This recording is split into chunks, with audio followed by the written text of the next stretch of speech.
introduce our lady president, and she's going to give 2 awards to our award recipients, one at a time, I guess. Mama Herb.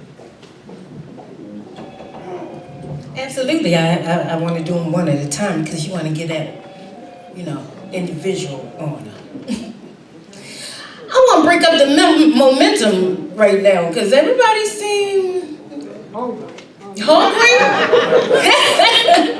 Well, you're going to eat soon. I'm just so excited about being up here because this was never one of my things to stand up in front of people, but sometimes Spirit guides you to where you're supposed to go, and that's where I am. I want to ask you a question before I ask for the awardees to come up. If you could make a change in this place called world, think about it. What would you do? What would you give? Would you give time? Would you give love? You would give food?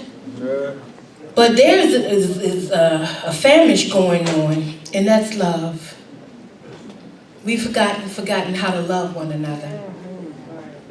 We have forgotten how to appreciate one another. We've come so far from the old ways. I hunger for back in the 60s. Well, I was born in 66. Back in the 70s. I hunger for those days when you could sit on your steps and say hello to the neighbor down the street and she kept an eye on you. They don't do that no more. I remember Sundays and Saturday evenings and family get-togethers and dinners and cookouts. Nobody really does that anymore. So if you could make a change, just think about it when you leave out of here. What could I do to make things different? I like to call this matriarch. She impressed me about 4 years ago when I met her. I said, how could so much fire live in such a little body? I call her firecracker because she is something else, but she's real. And I find her to be that grandmother.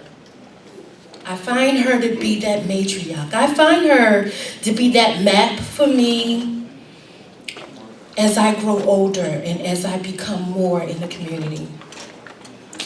She's called the Sacred Griot, historian, teacher, and motivational speaker, former co-chair of Aging Women on behalf of Baltimore City Commissions for Women, former vice chair for BC CECAC, Baltimore City Education Citizen Advisory Committee, and 2018 Fox 45 Martin Luther King Jr. Champions of Courage awardee.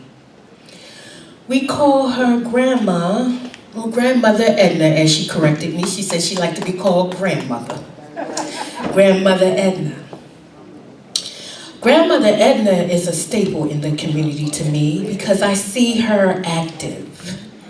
And I decided to join up with her as we reach out to heal women.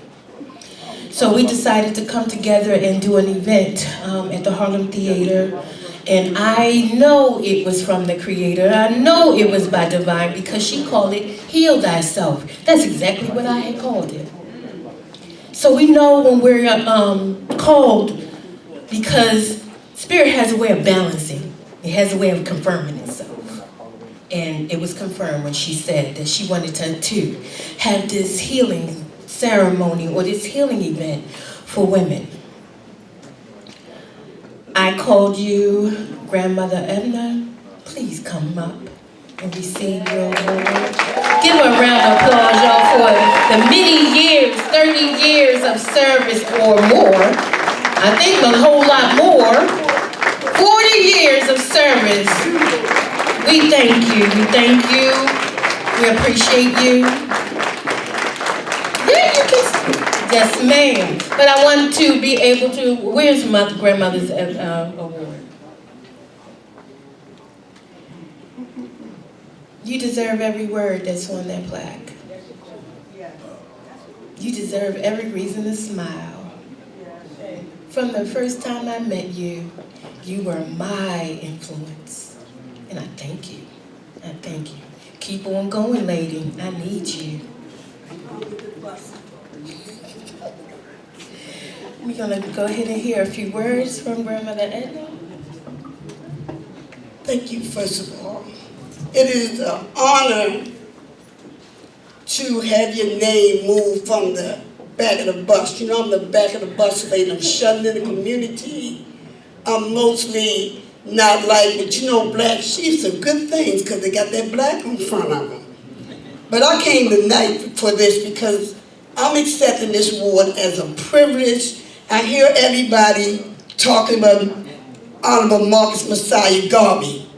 I'm an educator and I go into the communities. In my van, in my daughter's van, I have a back injury. That's why I'm on my walker. So I didn't set up my display, but if I had to set up my display, I have a 1900 microfiche, reel-to-reel on Marcus Messiah Garvey. And I'm a reader. So I read 4 o'clock in the morning because I'm a Hebrew. So we teach in the midnight hour to learn, to teach. So my children are in training. But tonight, you're speaking about Marcus Garvey. So first, well, let me do this one first. Can you hold this for me, man? So, because I want to do this quick. I don't want to hold nobody up because I'm a river. You know, we all people of the water. You know that.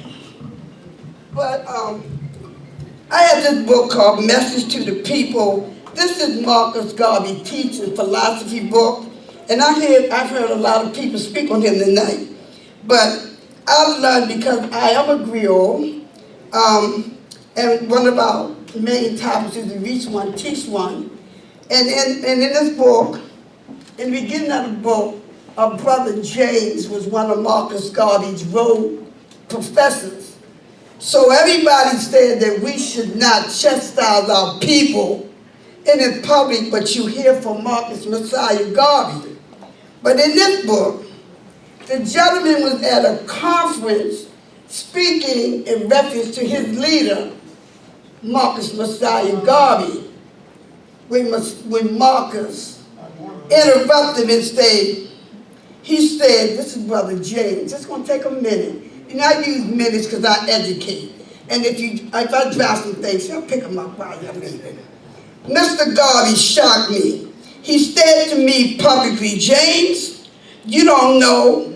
I know that you don't know because I have now taught you, and you will take the course of African philosophy so that when you say, I know, you will know that you know because you will have been taught by me. From then on, there was no question. I enlisted for the duration.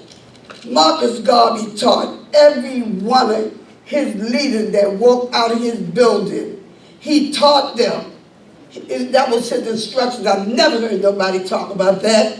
And I'm a historian. I'm a forensic historian. So I thought this book was given to me a long time ago. You know, I've been to Washington, D.C. That's my home ground. I hang over there.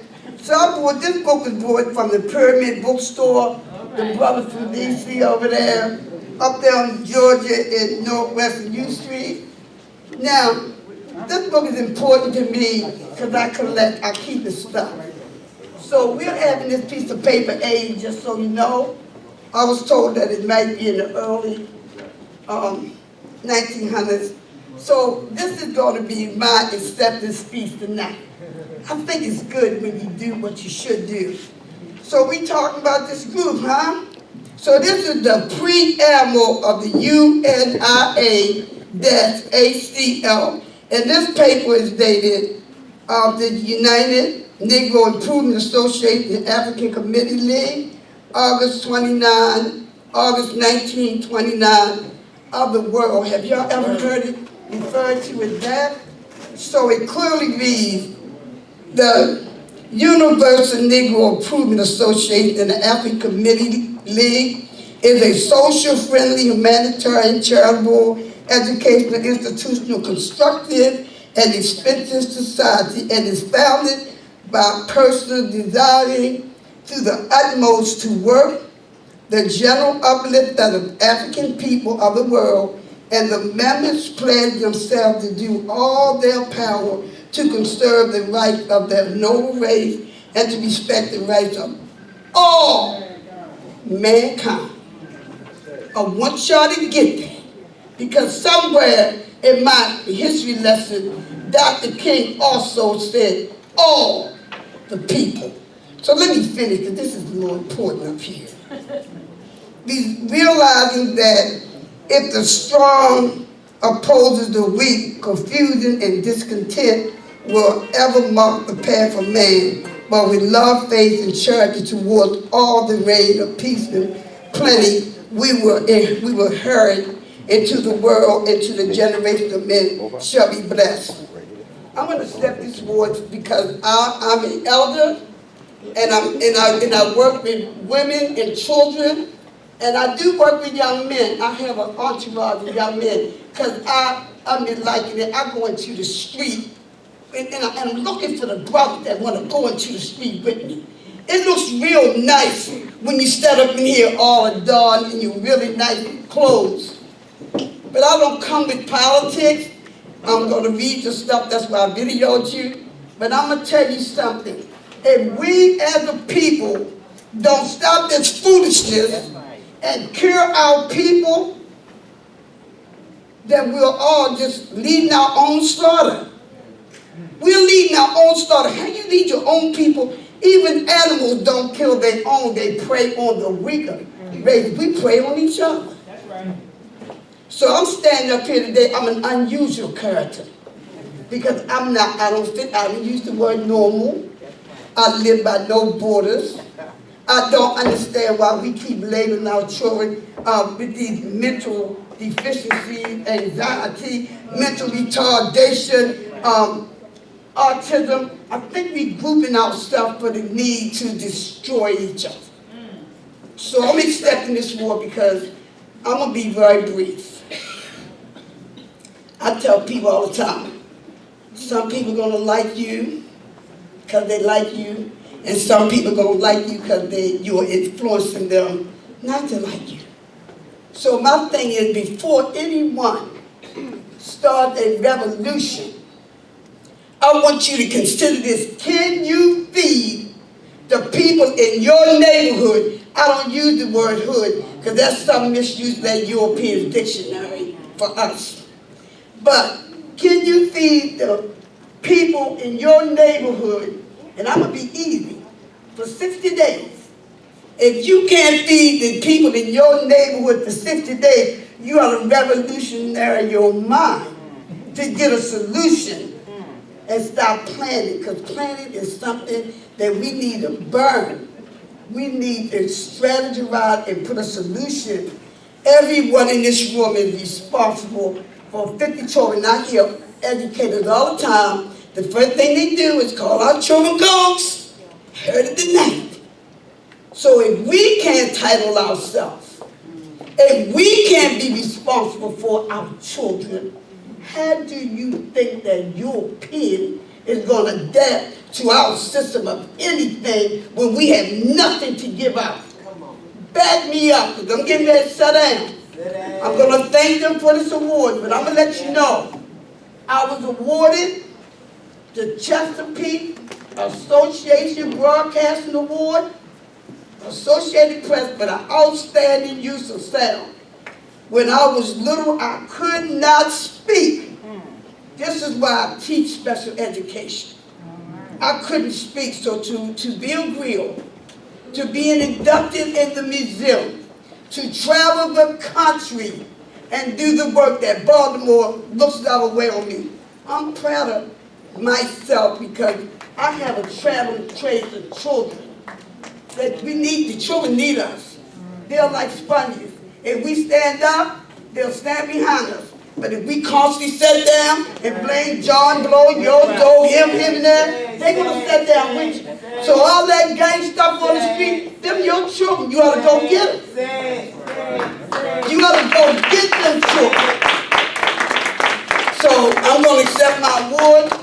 I'm going to be very quiet, but I'm just going to let y'all know that when the men learn, I came from a military family, just to let you know, my oldest son is a retired engineered the Navy in Calvin County. My father, my nephews, all of our great nephews are military men with their babies' mothers. Hebrews don't play that party, hardy child, club babies. We don't do that. So I just want y'all to know, I'm going to leave y'all with this. I really am. I'm going to sit down. I want y'all to get this. This is important to me. This is important. Could y'all men please stop calling yourselves soldiers? Look up the word. A soldier is just a simple man in training. He don't have any idea what he's doing. How about you all get a t-shirt and call yourself a general, so when you walk out the street and them little boys on the corner see the general coming, they'll know that this man has got a whole bunch of stuff that he want to give out. I came for the award, but I'm soldier boy. I just be smiling nice to people. I'm accepting this because she invited me. I like your organization. I've been hanging out with the boys in North Philly, the Righteous Brothers in New York. Come on, y'all. I'm 76 years old. See, y'all bathing me. Y'all talking about stuff that I done got out windows and went down backstairs and slept on the floor van, going down south with sheets over my head and brothers' feet in the middle of my back. So don't you tell me what we doing, because we are not doing it correct, because our world is broken. A broken vessel do not take water back to the boat. I'm telling y'all, I'm trying to overflow here, y'all. I'm trying to overflow. Thank you. Thank you, man. Thank you, baby. Grandmother Edna, we love you.